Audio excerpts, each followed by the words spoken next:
Hey guys, it's M4J here, and welcome back to Global Ventures here on Planet Coaster. Last time out we built Shinkansen, which is by far the tallest, fastest, strongest, maybe not strongest, but you know, tallest and fastest roller coaster I think I've ever built in any of my roller coaster theme park games that I've played over the years. I'm really impressed that I managed to get this right first time. I have made, okay, hang on. I have made some tweaks to the ride since last episode. I've changed the brake layout there. I've also included the multi-block system that I talked about last episode. What else have I done? I changed the height of the spike, the top hat. What do you call it? I suppose it is a top hat, isn't it? Because the spike is a dead end. What else did I do? I think I changed the profile of the approach into the first set of brakes after the top hat. And there's a couple of other little tweaks I made here and there just to try and make it, you know, a little bit more rideable, basically, because I don't want to fall into the Intimidator 305 problem of it's great for enthusiasts and it's terrible for the GP. So I've done those tweaks. I did those tweaks, and today I'm building a transfer track. One of the most exciting things about building rides like this is, you know, deciding how to make it look as realistic as possible. And in this instance, a transfer track and a storage shed is part of that. It's something that I was going to be doing with Bandito as well. Currently, the only roller coaster that has a proper transfer track and shed system is Manic Miner. So I do need to go through and do the other ones. Cleopatra and Antony do have the transfer track in place, but no storage sheds yet, so I will need to add those in. What else? Wildwood has a location set up and ready. Rocky Mountaineer needs total rebuilding anyway before I can add any of that stuff in, so we won't be worrying about that right now. And then, yeah, Manic Miner is the only one that does have one. Bandito will have one very shortly. I was going to do a double header in this video and actually build both for Shinkansen and for Bandito, but this one took me so long for no real reason. I don't know why it took me so long. I think one of the issues I had was, you can see here, I placed the pole down. I think it snapped to the ground, so it was slightly off kilter. And then I used the angle snap to rotate it, but because it was already slightly off the axis, it doesn't matter then if you use angle snap. It will always be slightly off the axis, and that's the problem I ended up having here. So I got this janky looking transfer track that's been put in place here. And then eventually, you know, I kind of redo a lot of this, which you'll see me do anyway, and it looks a little bit better now. The bit I'm most happy with this is the storage shed, because again, like with Manic Miner, I actually use the storage shed as a sort of cover for the staff building as well. So you will actually see mechanics, for example, walking to and from the storage shed of Shinkansen, which adds to that realism of it's an actual functional building that mechanics would be walking in and out of quite regularly.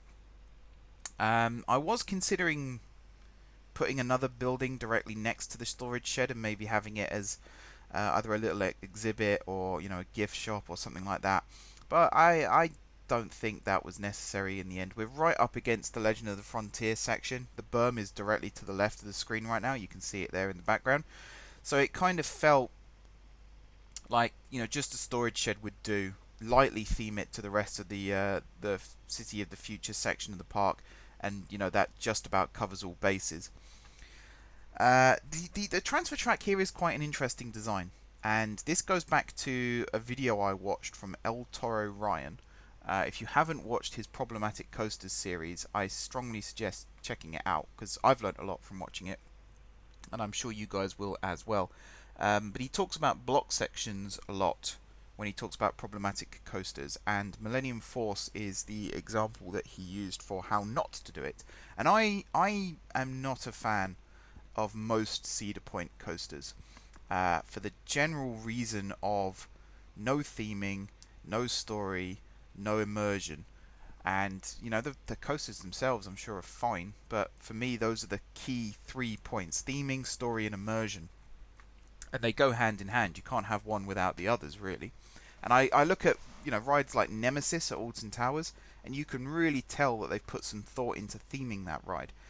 You know, even like the station building for Nemesis is the monster, but if you actually look around it, you can see bits of B&M track sort of themed into the stonework, so it kind of then ties the ride into the design of the track and the station, and how it all comes together into one big thing.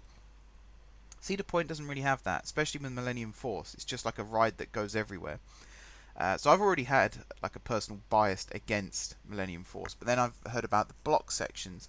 The final block on most Intamin coasters is tiny.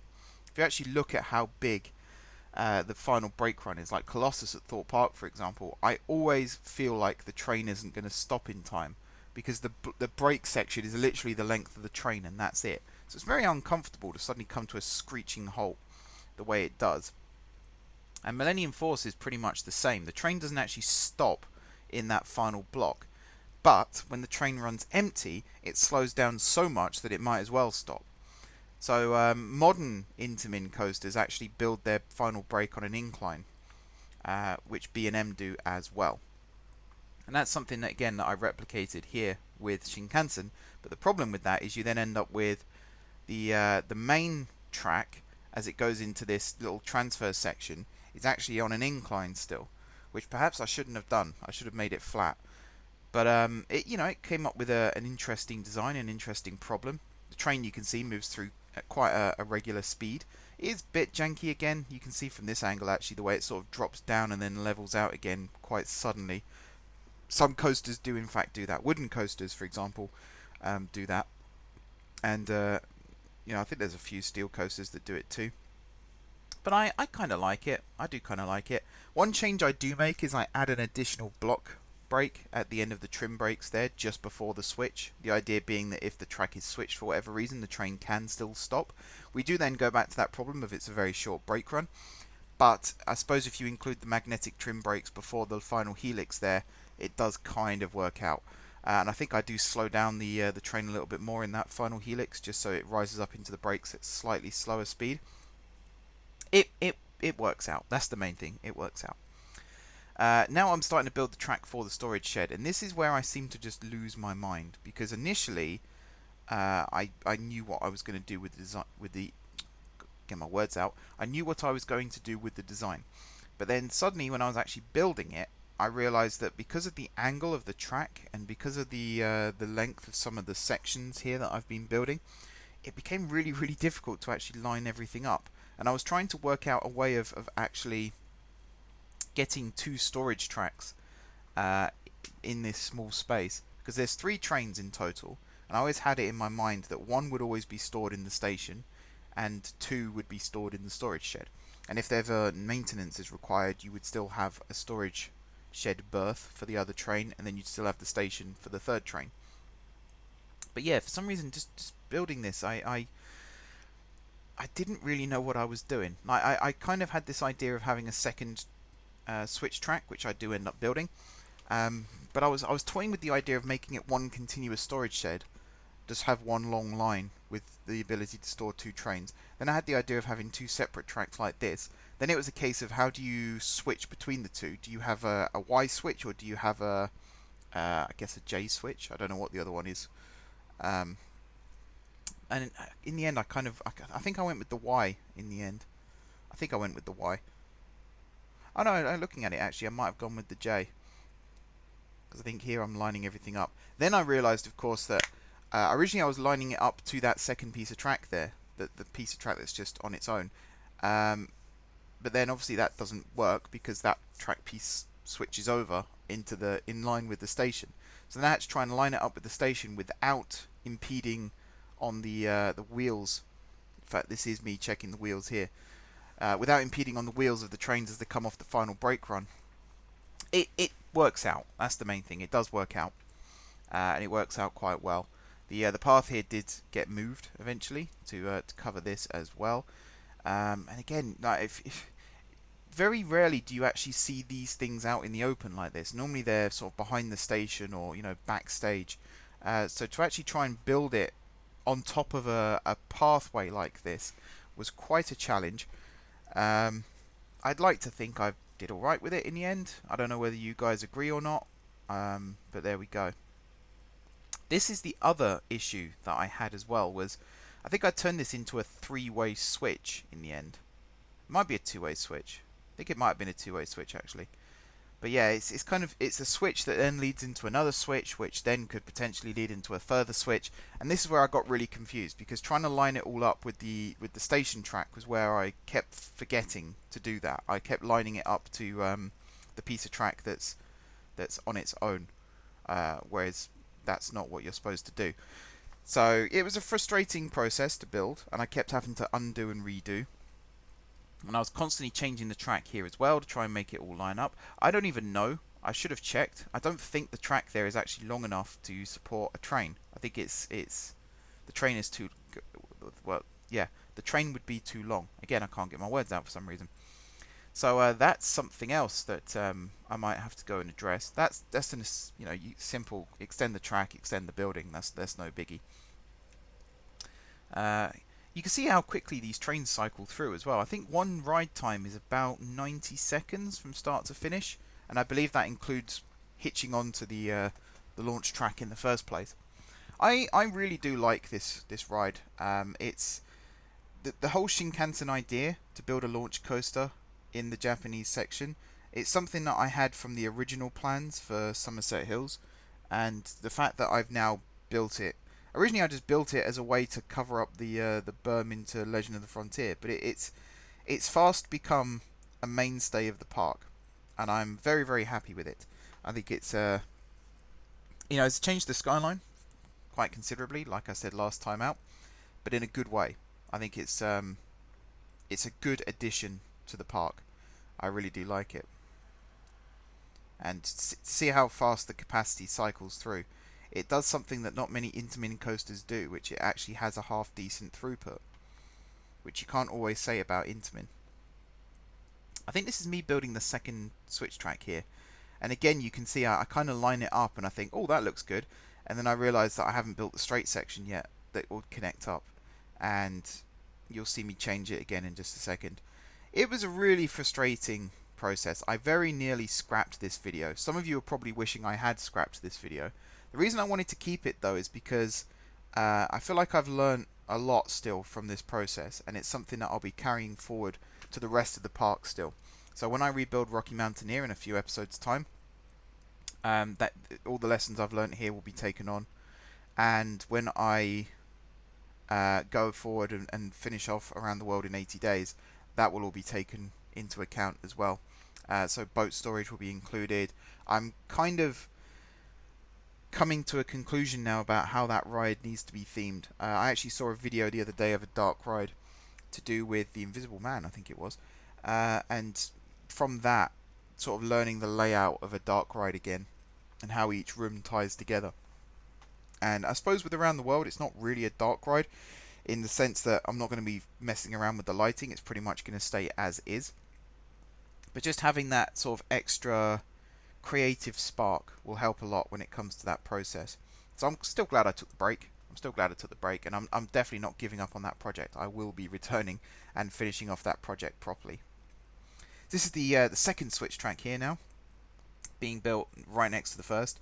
I think I've got it right now. The only other issue I've just noticed though is when the switch track slides in, so the straight piece of track there, when that slides in so that trains can access the second. In fact, this might be something I noticed in this video. I'm trying to think. Doesn't look like it is. Yeah, when the second track switches, the first track is basically going to get collided with. So that's something that I'm probably going to have to change, which is not ideal. You'll see me struggle again in a second with something. The door. Now, Manic Miner, I just used a metal wall, and it kind of gave the illusion of a shutter door. I couldn't really do that here because of the way I designed this building. You see that the two tracks, one does get moved in a second, so it's not as bad, but the two tracks are very, very close together, which means there's no gap to put like a pillar between the two sets of tracks, which makes adding the door very difficult. I think I've just left it open for the time being, which you could still do. You know, some parks do have that. They leave the storage sheds open, particularly on wooden coasters. They're basically open structures. Some old Arrow coasters do the same thing. So it's not, it's not the end of the world. It's not the worst thing to do. It's not ideal still, particularly if this is a UK park. If it snows in the winter, you don't really want everything exposed to the elements like that. But there we go. This is me adding the staff building now as well. As I said, it just adds a little bit of flavour to this section of the park. Gives a reason for mechanics to go to and from the storage shed. And I move it over slightly here so that the tracks are in the centre. And again, you can see how close they are together. You can also see how close the main track now actually comes to the storage shed, which is kind of cool. I'm going to replace these switch tracks. The more I'm looking at it, the more I realise just how dumb it is. And there was me checking what the Manic Miner building looks like. Try and get the metal wall. But you can see it just doesn't look like a door when used here. When I used it on Manic Miner, it was sunk into a doorway. So it looked like a rolling shutter inside the doorway. Whereas here I just couldn't do that. So it was a bit frustrating. In a second, you'll see me place a floor across the track here as well. Some B&M coasters, in fact most B&M coasters I believe, don't have tracks in the storage shed. They have like a secondary like metal beam, steel beam, that the trains have secondary wheel sets that then roll across, and it takes the stress off the main wheel sets. It also means you can remove those wheel sets for maintenance purposes, which happens a lot on B&M coasters. I think it's dive coasters especially. Their wheel sets are changed like every month, which is quite a lot when you think about it. So I kind of wanted to be as true to life as possible. So Intamin coasters, most of them do have storage tracks, so I kept the storage tracks in place. And here I think I build just a back wall so that you don't see the staff building at the back. Yeah, there it is. And then just put some brick along the back there. We do have the floor sticking through here, so I think I do kind of shift it slightly. There's just enough room for the wheels still. I didn't have a train on hand to check it, but I believe there's still enough room. And I removed these back floors anyway because they're not needed. Then I realised that you can actually see the floor through the wall, which is kind of annoying. I wish they wouldn't do that. That's my one real bugbear about this game, is the fact that you can see roof pieces, floor pieces through the walls. I do find that very frustrating. I don't know what you can do to fix that though, because it's just a texture collision. And yeah, this is me adding that extra block break. In fact, this is me creating the multi-block section, I believe. And adding the extra trim there, adding the extra block, and then somewhere along here I realised, why don't I actually add another block break? And the idea is just to get the trains moving quickly. As soon as the first train leaves the station, the second train starts moving, and then halfway along that block the third train starts moving. So if the trains stack for whatever reason, which does happen from time to time, it means that once the system starts working again, things move a lot quicker. This is me realising that I should probably add the multi-block system in. But yeah, 3 trains. Most accelerator coasters only have 2 trains. Top Thrill Dragster and King Dakar have 4, I believe. But the way that Dragster works with the block sections, it doesn't really work out. I think it actually, does it have 5 and it got limited to 4? It's something like that. Whereas King Dakar used to have dual loading platforms, and now it just has a single loading platform, which I think was a dumb decision to build 2 and only use 1. Even if it does save on operations costs, it still doesn't really make much sense to me. But there we go.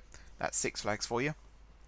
This one to actually have single loading platform, because you can't have dual loading platforms in Planet Coaster, but to actually have the 3 trains and the multi-block system that works properly, unlike the one on Millennium Force, to actually get the trains moving nice and quick. You only ever wait once outside the station on this ride, and as soon as,